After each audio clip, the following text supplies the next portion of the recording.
Back on our Big Ten Media Day coverage presented by TIAA. You look at the three teams here with the head coaches who are going to join us in just a moment. Illinois coming off an Elite Eight last year. First since 2005. They won the Big Ten tournament. They topped Wisconsin in that tournament championship game. The Badgers have made 7 of the last 9 NCAA tournaments, including last year under two-time Big Ten Coach of the Year, Gard. And then the Michigan Wolverines, Dusty May, the new head coach, took FAU to the Final Four 2 years ago, and now a son of the Midwest coming back to this area as the head coach of the Michigan Wolverines. Great to have all three of the coaches of those programs with us. And as I mentioned, we've got the two coaches who squared off in the Big Ten championship game last year. I want to start with just an opening statement from each one of you. Just give us a big picture thought on your team heading into the year. Greg, you can start us off. What should we expect from Wisconsin? Yeah, I think, well, the first thing is we got some returners that have helped stabilize our core, so to speak, with Max Klesman, Steve Crowell, and John Blackwell. And then we've added some pieces through the portal as well. But I like our group. I think we've got a lot of size. We've got a lot of depth, and it's been great competition so far in the first 7 days of practice. Dusty, welcome to the Big Ten. Great to have you. Give us a sense of what we should expect from the Wolverines this year. Well, it's great to be here. When you look at our roster, we were able to get guys out of the portal that come from winning programs. They've been well coached, and our freshmen have been real pleasant surprises as well. So we have a group that's fun to work with. We're big, we're skilled. We're a little bit different than all of our FAU teams, but it's a great group. Brad? Positional size and shooting. Two of the things we really tried to find in the portal. We lost a lot. There's no doubt about that.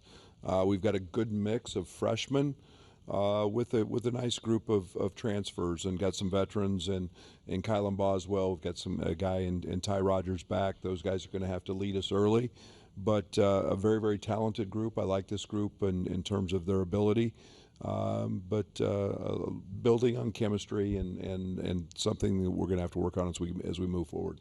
I want to dig in a little bit on each one of your teams. And Coach May, I'll start with you. I kind of hinted at it in the introduction there. You are from this area. You went to Indiana.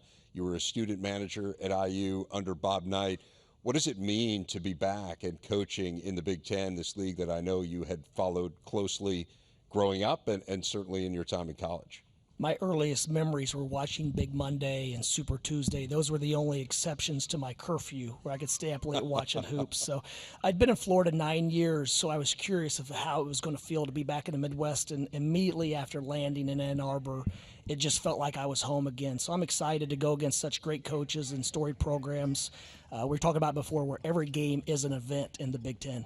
You go to Bloomington on February 8th. I don't want to get too far ahead. I know there's a lot of time between now and then, but have you thought at all about what it'll be like to go out on that floor and coach against Indiana? Once I saw the guys that Coach Woodson was able to get this year and the team they put together, I've tried not to think about that game. That's fair enough. Brad, you guys played FAU, a wildly entertaining game last year at Madison Square Garden. So give Big Ten fans a little bit of a scouting report on what they should expect from a Dusty May coach team. Well, Dusty's FAU team was as tough as anybody could get. I mean, they were very, very tough-minded. They played fast. They were extremely skilled offensively. Great balance inside and outside. Obviously, Vlad has made the transition to Michigan. He'll be one of the better centers, better bigs in the country, as well as this league. So extremely well coached. You don't get to a Final Four without that. And very, very talented offensively. They were a team that scored the ball in so many ways, but was so challenged by how tough they were, and I know Dusty's going to bring that to Michigan. Dusty, I think you'll be happy to know Marcus Damask no longer on Illinois' team. Terrence Shannon no longer on Illinois' team either, because I know they were awfully good. And they took you guys to heights that you haven't seen in quite some time, Coach. I mentioned first time you guys made the Elite Eight. First time Illinois made it out of the first weekend since 2005, and to get as far as you did. What did that mean for the program, really, to put some of that stuff to rest and to say, hey, this is a program that can be right there on the next to last weekend competing in the deepest parts of the NCAA tournament. Yeah, and there's no doubt it was a step. We had a great team a few years ago. We were 1 seed and got upset, and I think that's the beauty of the tournament. I think it was more media driven, the concerns and fans maybe than I was. I just felt like we have to keep getting back there. We had a great team last year in terms of character and toughness, and we were an old team. We hit the portal and got some veterans, and so that team had a maturity about it. But there's no doubt. I thought we were a Final Four team that just happened to lose to UConn in the Elite Eight, and they were very, very good. And I thought we were a team that had a chance. But no doubt it was great. We're not satisfied. The Elite Eight's a great step, but we've got 2 more we would like to play, and we've got to keep striving to get there. Greg, I want to talk to you a little bit about the perspective that you bring, just because of the amount of time that you have spent in this league, not just the head coach at Wisconsin, but starting with Bo in 2001. Right. So when you got into the Big Ten, this was an 11-team league. Now It's almost doubled. Now it's an 18-team league, yes. It's significantly different. And so how does it, first of all, how does it change your approach as a head coach when you're dealing with an 18-team league versus an 11-team league? Yeah, I don't think the approach changes, so to speak, but understanding, like you mentioned, this is my 24th year in the league, and watch the evolution and the growth of it. And I've kind of coined the term, there are no get-well games. So no matter where you play, who you play, when you're playing them, you better lace them really tight. And that's what we found, that the parity across the league has grown immensely, and there's been great battles, whether you're at home or whether you're on the road. There used to be places you could show up and, make a couple layups and you're going to get out okay. But now every single night it's a battle. So from that standpoint, just approaching it one game at a time. And as you grow and battle through the league, everybody's going to go through some ups and downs. Everybody's going to experience some good times, and just who can persevere through that over a 20-game stretch. What do you attribute that to? Why do you think that the league has so many more competitive teams than maybe it did when you and Bo got there? Well, it's got to give credit to the Big Ten Network, right? That's not the first place I would have gone. That's a great answer, Greg. We'll take shameless plug. Okay. I think just how the league has expanded. Obviously, the coaches and the players, the national scope of our league has grown. Now we're coast to coast, and I think we're the most powerful league in the country. So for all those things have added to it. I don't think there's been one single element that's made the difference, but it has changed immensely since we started in 2001. I want to talk to you a little bit about your team, and one thing that really stood out last year was you got a lot better offensively. Right. And you're going to be new. You have a new point guard this year. Give us some insight into whether it's Freitag or Hunter or some combination of those guys or someone else. Like, what can we expect out of that position? Because I think felt like that was part of where you've started to make a jump. Yeah, I think we've increased the pace of play a little bit, and we've become more efficient. I think we've tweaked some things to evolve with how the game has changed, and we've recruited specifically to that shift and that change. So from a point guard position, it could be, you mentioned Daniel Freitag, a freshman, Cameron Hunter, who we got out of the portal, Kamari McGee, who was a returner for us that missed a fair amount of time last year with an injury, has played well, and I've used even John Blackwell some at the point. So for us, much like Brad said, positionally, I don't get really consumed with numbers, whether you're a 1 or a 2 or a 3. I like size, I like skill, and depth, and I think we've got all 3.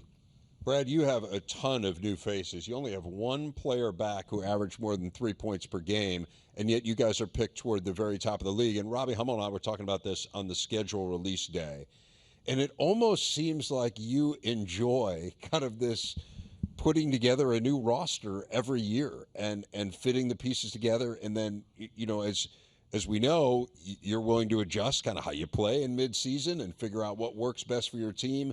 What are the particular challenges, and what do you like about kind of having a new group every year?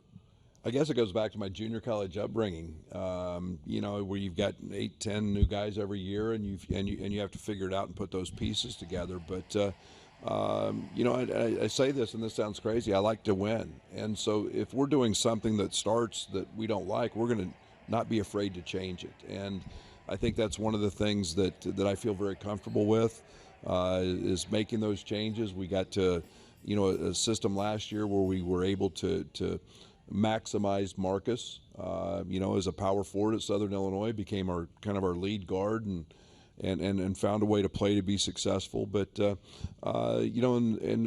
the basis hasn't changed. We still want to play fast. We still want to play effective on the offensive glass. Just the little tweaks here and there are what take place. But this group's different, and we've been very, very specific in positional size, who can shoot it. Those are things that we're continuing to look for, is keep trying to find mismatches and advantages as easily as we can. Dusty, you guys were in the portal quite a bit, obviously by necessity, and I think that's kind of, especially when you take over a program in this day and age, that's just what's going to happen. In terms of piecing your group together, kind of what were the priorities that you set out when you said, how am I going to assemble this team? Very similar to these guys. We were looking for positional size. We brought in great skill and a lot of size. We're going to play Danny Wolf at the 4, who's 7 feet. We'll have Sam Walters playing on the perimeter, who's a 6'10" shooter. And then our guards are all big. But we felt like in this league, we needed physical guards with good speed and then positional size up front. So we have great versatility. The lineups are going to look a lot different game by game. But we're excited, like Coach Underwood, to put these pieces together. What does it mean to be able to have Wolf and Vlad on the court at the same time, to have two guys with that kind of size? Well, we should be able to control the glass much better, and we should be able to find matchups. And anytime you have that type of size, you can play over the top with your passing, and they're able to stretch the floor as well. We'll be able to put 4 shooters on the court at all times. Our guards can all make plays off the bounce and shoot it from deep. So we want to be a challenge to guard and also be able to protect the paint and take away the other team's threes. I want to leave you all with the same question, and you can kind of work your way down the line. And I can start with you, Greg, because I think one of the players who would really stand out in this category to me from where we sat last year was John Blackwell, a player who maybe people weren't necessarily talking a ton about in the preseason and ended up having a great year. So who is that player on your roster that people might not know a whole lot about right now, might not be getting headlines, who you think at the end of the year people could be talking about? I think Nolan Winter, a sophomore who got a little bit of time, not as much as John got last year, but just watching freshmen go from freshmen to sophomores and the experience that they can take from that handful of minutes they got as a freshman and how they use that in the offseason to improve their body, improve their game. Much like Dusty, I'm able to play, 2 7-footers together in Steve Crowell and Nolan Winter. And for Nolan to take the jump he has, he's still got a ways to go, but we really like what we see from him so far. Dusty? The guys, Reuben Jones has been a real pleasant surprise for us. Trey Donaldson out of Auburn. Those guys have won a lot of basketball games, and we're excited to see how they mesh together with the bigger guys up front. But like I said, everyone we brought in from the portal came from a winning program, so it's on us to put them together and utilize them. Brad, who should we be talking about? Ben Humerkaus, a young man, started at NAI school for 3 years. Went to Evansville. Been a huge and very, very pleasant surprise. Very, very gifted shooter. I've got a group of 3 freshmen that I'm very excited about to see their growth. They're probably the most talented freshmen that we've had on our campus, and so we'll see it. I think all those guys have an opportunity to really affect our play. Brad Underwood, Dusty May, Greg Gard, thanks a lot, guys. Best of luck this year. Really good to visit with all of you. Thank you. Thank you.